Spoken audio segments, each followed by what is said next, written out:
What's up, guys? Hope you're doing awesome. I just wanted to shoot this quick video to walk you through my video studio setup that I have here. A couple of you have asked, and this is something I've spent a lot of time on over the years, kind of evolving the look and feel. And with the world going virtual and more things happening on Zoom, it's really important that you've got a professional video environment that looks good, but also is easy, right? It's high production. You can just stand in front of the camera, hit record, and be off to the races. And so I'm going to kind of walk you through from a high level. Okay, here's the equipment, here's how it's set up. And then I'll talk a little bit more about specifics on why I did certain things a certain way. And I've got another video that walks you through the actual tech, right? Okay, here's the camera that I use, here's the lights that I use, here's like the different booms and things that make everything work.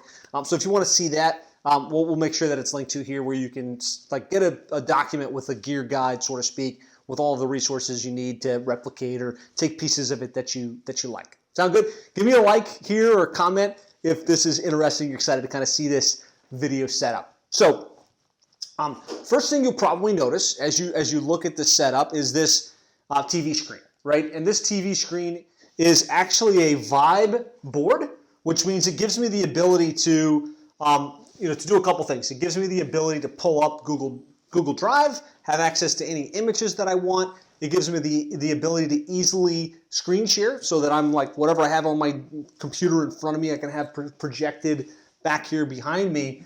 But what's really cool about the Vibe board is that it gives me the ability to just kind of hop over and draw things out and make illustrations and kind of make points with visuals, which is different, right? It kind of stands out when somebody's standing there drawing and explaining something to you versus just clicking through slides.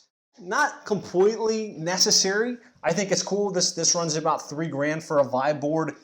It does have an impact, but what I like best about it isn't necessarily the drawing. It's the fact that I can change my backdrop. For a long time, I would be standing in front of my camera here, and it was whatever I had put up. I had put a nice graphic or something behind me, printed out, and that was what was there, right? It was there every single time, and there was no way to change it. Then for a while, you might have noticed I had these stands behind me where I could prop up a stand and I would be speaking and I could change the image, or I could physically change it. But what this gives me the ability to do is shift and pivot, right? It gives me the ability to say, okay, right now I'm in mastermind mode, and so I can be doing video content with the mastermind behind me. I could be easily switching brands. You guys know I run 7-figure agency and plumbing and HVAC SEO. Oftentimes, if I'm doing plumbing and HVAC SEO related content, I need to change the branding and the theme, right? And so like this, I can quickly switch to plumbing HVAC SEO. And I'm talking to my camera over here, for instance, and I've got this, and I can change these graphic panels so that they match. So that's the Vibe board. This is the one thing I think that kind of makes this whole environment look cool. The one thing, though, that I'll say that most people don't recognize is if you put a TV screen like this behind you and you don't light the room, it's going to wash you out. It's actually going to look terrible. It's not going to be usable. You'll be like, hey, I've got this thing, but it just does not work right. And so Norton, who happens to be behind the camera right now, is a videographer. This is his specialty. And so he was able to help me figure out what does the lighting in the room need to be like? How do I need to tilt the screen so it doesn't create a massive reflection and look terrible? So let me walk you through some of the aspects of what make the TV behind me work.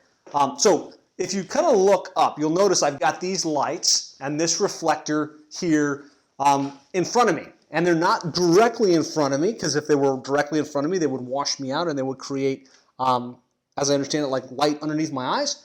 However, since I've got the two lights off hitting me at an angle, it lights me well, but also gives me the depth of field where you can kind of see what's going on behind me. And so we've also got backlights back here. So if you look up, these lights are pointed down on the signs behind me. And so when you've got the lights directly on you and you've got a little bit of depth and then you've got the proper lighting kind of pointing down, it creates a nice, clean, professional studio type feel. And most of you know that this is in my home office. So like literally over there is where I play with my kids and I wake up in the morning, and here's where I shoot my videos and crank out content on a very continuous basis. So that's the lighting aspect of this. having the lights hung as opposed to on a stand makes it a lot easier. Like there was a while where I had these lights behind me, and because they were on stands, I kind of had to push them to the side so you didn't see it in the camera. I had to be very careful which shot got it and which didn't. And it was messy, right? It was like always having these big bulky lights. Norton put in this makeshift stand, which has the power, has the lights connected to it, which gives me that ability to have the lights outside of the shot, but get that lighting that I want. The other thing we incorporated in here is a drop-down green screen and blue screen. So whenever I want to stand and have a professional video shot where I want to be on green screen, I want to superimpose a different background like a black or a white, this makes it really easy. I can just stand right here, have the camera set up, have the lights pointing in a little bit different orientation, and be off to the races. I think that's probably, not 100% necessary. If you've got a nice TV monitor behind you and nice graphics, and you've got decent lighting where it's not creating a reflection, you can create a really nice in-home studio feel without going crazy with drop downs and things like that. So the other thing that I've done here that's relatively new in the last iteration of my in-house video studio are these panels, which initially were just sound panels. So if you look at this is a sound panel that you can buy online if you just search sound paneling. This room has a vaulted ceiling. So if you look up, there's a vaulted ceiling in here. And a vaulted ceiling with a tiled floor creates lots of echo.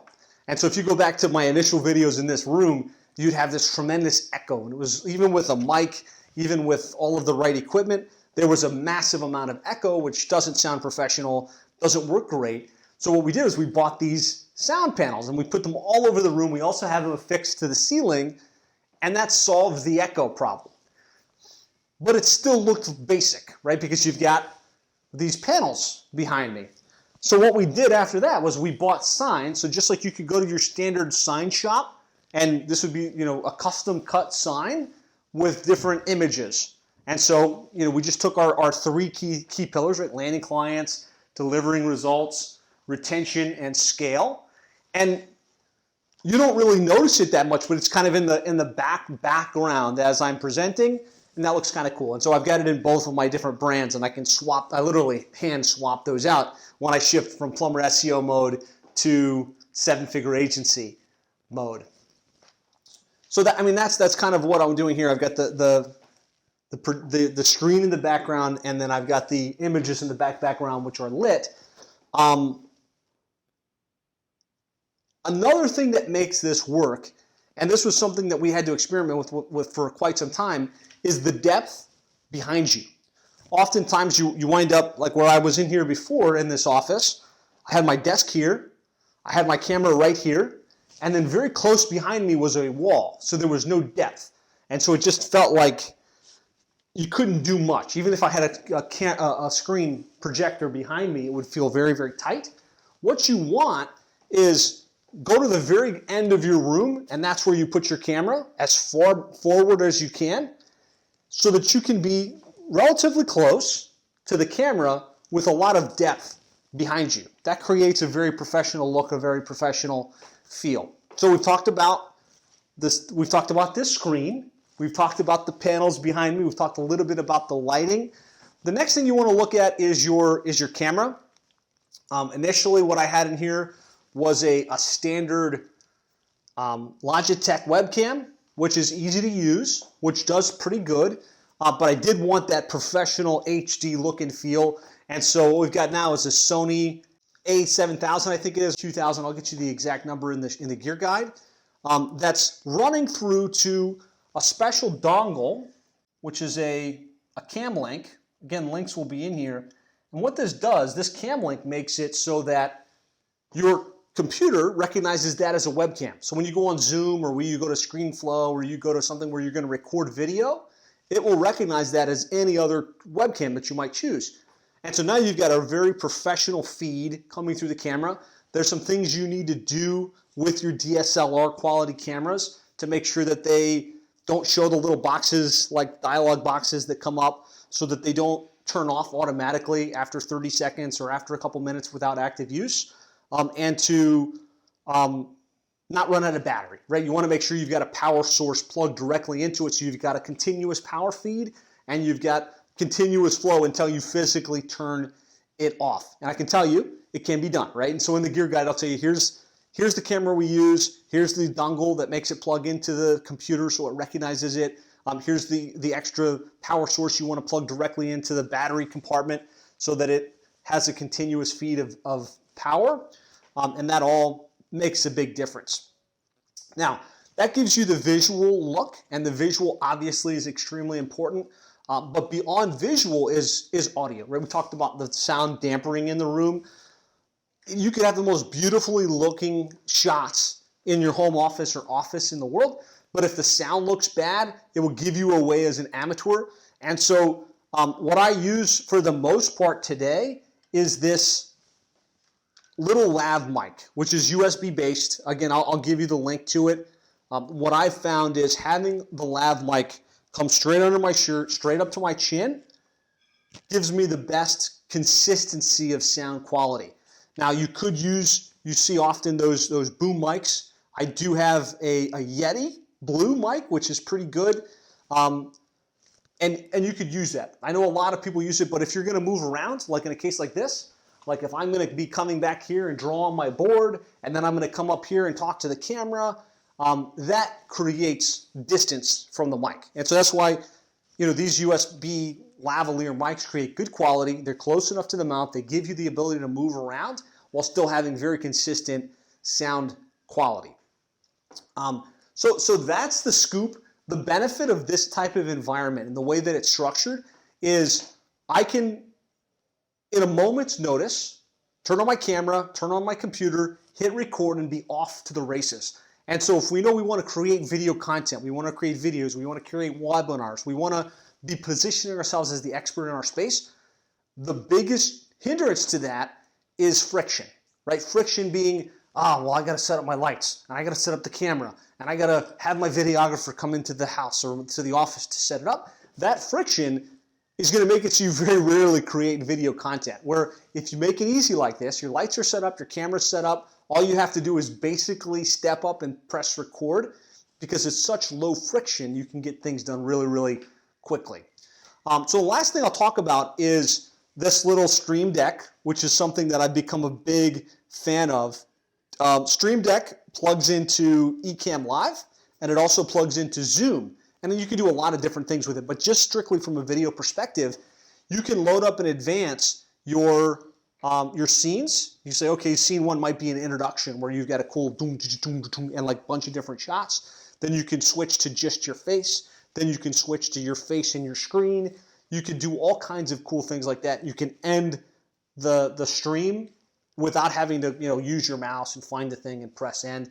Big fan of Stream Deck. The other thing I do with Stream Deck that has become really, really useful is on Zooms, instead of having, you get your Zoom panel up and you're trying to click view the screen and you're trying to share your screen, and that fumble creates a little bit of a disconnect for the audience. With Stream Deck, you can have hotkeys with just you press one button, boom, now you're sharing your screen. You press one button, now you're zoomed in, you're zoomed out. And so just another little hack, a little system that we use with our video that has been really, really helpful. Now, you'll notice I'm standing, which is beneficial for my energy. It's beneficial for the professionalism of the shot. But there's often times where I'm just doing a one-to-one meeting or I'm doing a conversation, and it's not comfortable to be standing all day. And so what I have here is a desk that goes up and down. And this is, you could use a manual crank. You could use like a system like this where it moves up and down. What this gives me the ability to do is quickly jump back onto my desk and have a conversation with somebody on Zoom, have the background be congruent, have it be very professional. And I use this chair, and this was a big save for me because the standard chairs that you can buy at the office store put you at about this position right here, which is comfortable and works from a productivity perspective, but the height of your camera usually is going to be up here. And you only, like when you're talking, when you're on camera, you want to have just a small gap above your head. And so having a director's chair like this, and I'll make sure to put the link, gives you the ability to come up nice and tall and be right in line with your camera without having to tilt it up or down or do crazy things along those lines. So having the standing desk with the ability to move to a seated desk environment is really, really helpful. The other thing I'll say is tripod-wise. To have a tripod that doesn't just connect to your monitor, but gives you enough height without being crazy high on top is important. We found this desk-based and this adapter, and I'll make sure you guys have links to this, which give you a perfect angle for your standing and your sitting environment to create a really professional look and feel. Now, I've said a couple times in my last thing, but the other thing that is just a minor thing that makes a big difference is having the red light or the blue light or whatever color light you want behind you. And so I was able to buy this little light stand that goes behind my cabinet, and I can change the colors, right? I can change the color to green if I'm doing plumbing, HVAC, SEO, right? You might notice that behind me. And then I can go to red, and so it just kind of creates a very consistent branded video experience, whether you're seeing a professional lighting up front, you've got the monitor behind you matching what you're trying to say, you've got the panels in the far foreground, and then you've got something bringing up a different colored light. You could use blue, that looks really nice, you could use red, you can use green, and using something like this, which is pretty cost effective, creates that good experience. So that's a snapshot overview of my updated video studio environment. Hopefully this helps. If you have questions, let me know. If you enjoyed this and found it interesting, give me a like, give me a comment. But if you have follow-up questions, hey, like something specific that you need to understand on what we're doing, just post it in the comments. I'll do my best to get back to you. And along with this video, I'll make sure you've got a link to the gear guide and a video where I walk you through, okay, here's the camera, here's the cable that we use for this, here's the lights that we use for that, here's the stands that we have in place. So you've got everything you need to go say, okay, I like these 3 or 4 components and I want to put them into place in my own video production environment. So that's it for now. Hopefully you got value here. Any questions, let me know, and I'll talk to you soon.